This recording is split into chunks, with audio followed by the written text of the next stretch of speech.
সকালটা শুরু হয়েছিল তোমাদের দাদার সাথে একটু খুনসুটির মাধ্যমে। দেখো ওকে কেমন সাজিয়ে দিয়েছি আমি।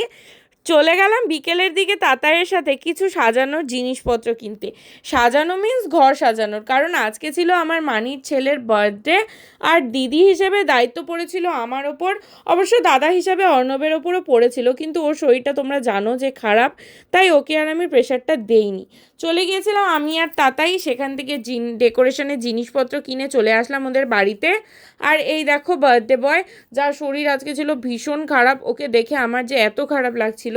এই ছোট্ট মানুষটার বার্থডে, আর ওরই নাকি শরীরটা ঠিক নেই। তারপরে দেখো আমরা কি সুন্দর করে ওর ঘরটাকে সাজিয়ে দিয়েছি। ওর মনটা তো এটা দেখেই ভালো হয়ে গিয়েছিল। তবে সাজানোর কৃতিত্বটা যায় কিন্তু তাতাইকে। দোকানে চলে গিয়ে এত যে ল্যাদ লাগছিল আজকে আমার, শুধু আমার না জানো, তোমাদের দাদারও একই অবস্থা ছিল। আজকে আমাদের ল্যাদ রোগে ধরেছিল বিকেলবেলায়। দাদার সাথে গেলাম ভাইয়ের জন্য কোনো জিনিস কিনতে, বাট আমরা কিছুই খুঁজে বের করতে পারলাম না ভাইয়ের জন্য। আসলে আজকে ছিল সানডে, সব দোকানপাটও ছিল বন্ধ, তাই আমাদের যেখানে যেখানে দেখলাম তেমন কিছুই পছন্দ হলো না। তাই আবার দুজনে একটু ম্যাগি খেয়ে রওনা দিয়ে দিলাম দোকানের দিকে। দোকানে এসে আন্টিকে নিয়ে বেরিয়ে পড়লাম মানির বাড়ি যাওয়ার জন্য। যদিও মানির বাড়িটা এমন কোনো দূরে না, তবু আমাদের রতন কাকু জিন্দাবাদ, রতন কাকু না থাকলে কিছুই ঠিকঠাক হয় না।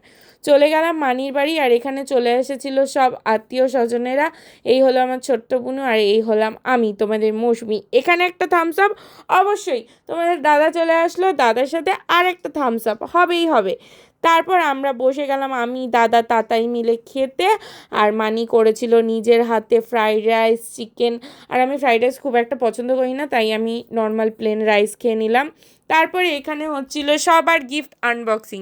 ছোটোবেলার থেকেই এই পার্টটা যে কোনো অনুষ্ঠানের সব থেকে ফেভারেট পার্ট আমার।